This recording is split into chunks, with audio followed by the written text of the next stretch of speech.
Hello, welcome to another tutorial video.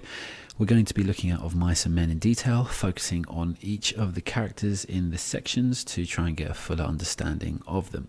Now, the philosophy or the background idea I'm going to be using for this is this mnemonic here, slacked.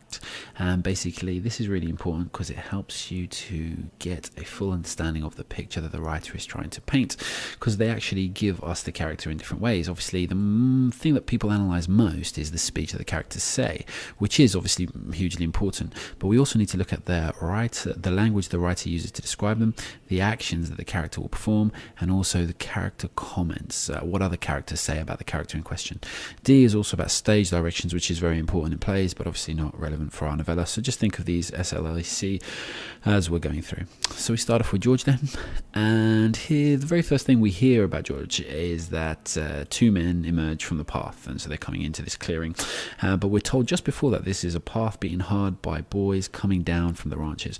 Now that's really important because metaphorically they're joining this same kind of circle, so it's kind of Steinbeck's pitching them all, or putting them all together under kind of one umbrella, as it were, and they're basically people with no future, people who will have no success. So before we've even met them, the very first thing that Steinbeck has told us is that these people will have no success and no future, as they are just like all the other boys who come from the ranches. And that's obviously kind of the theme of the novel, about the plight of these kind of workers and how the American dream is a fallacy. And it's really important just to know that it's kind of struck onto us as soon as we first meet them, and obviously that's the tone that's set then for the rest of the novella. Second quotation then, one stayed behind the other. Obviously this shows us that George is in control, because George is at the front of this pair. George is in control and George has the power, and George is like the master of the dog, or the master of the pet, which is obviously very relevant to Lenny's understanding of Lenny a little later on. The first man was small and quick, dark of face with restless eyes and sharp, strong features. Obviously, this small and quick and dark face is a great contrast to Lenny, and basically the darker face here obviously maybe shows some kind of troubled thoughts, not just the sun beating down on him, but maybe it's kind of a worn out man, a man that's, kind of carrying a lot of burdens with him. And obviously on a very obvious level, it's the idea of Lenny and obviously Lenny's drain on him, but further to that, obviously, it's the idea that he probably knows that his life isn't really going to go anywhere, and that obviously might metaphorically be striking, a darkness to his face, as well as the sun-beaten aspect. He's got restless eyes, so he's always trying to think of ideas, and obviously he's uncomfortable in situations, and he's got sharp, strong features, which just shows us he's a man of action. He's a man that can actually do things, but unfortunately in his period, in his time, he can't get anything done, which is all the more sad for him. When we see his kind of paternal instincts towards Lenny, you're going to be sick like you was last night. It's like a parent talking to a child. Obviously, people have a right as adults to look after themselves, but obviously Lenny can't. So we see this paternal instinct that he has. And then he's kind of a bit dismissive. We see a dismissive aspect of him. He says, "You drink out of a gutter if you was thirsty." And then we see the quotation he says about the truck driver who's dropped them off, goddamn near 4 miles, that's what it was.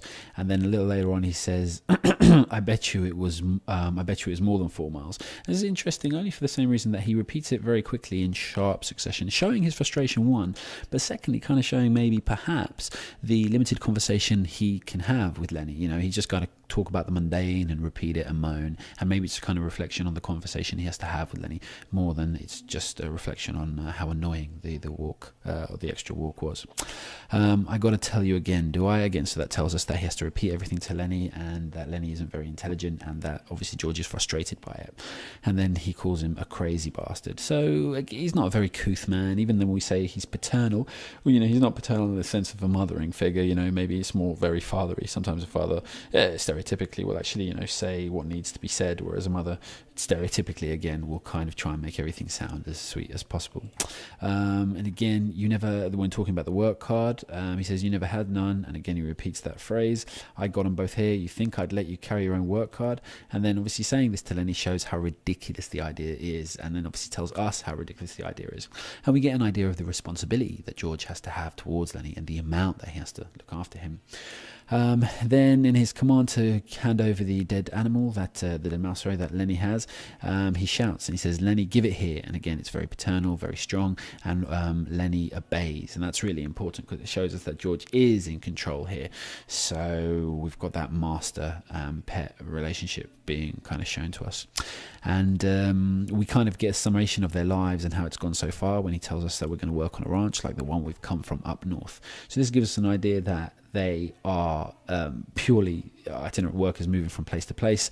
We don't know yet why they've moved, but we know they have moved, and for whatever reason, that itinerant workers move on, work dries up, or an issue happens, etc., etc. That's their lives and they're doomed for it. So the first thing he tells us about his past is again affirming this kind of quote from earlier, that they're kind of doing the same as everyone else from the ranches came, because moving from ranch to ranch was exactly how the lives of those people in that time, in that space was. Again, the commanding aspect says, "But you ain't going to say a word." And then he talks to him again, like rather, you can say like parent, you can say like a dog. Sorry, it talks to him like a dog, and he says, "You're a good boy, that's swell." So again, it's a very childlike affirmation.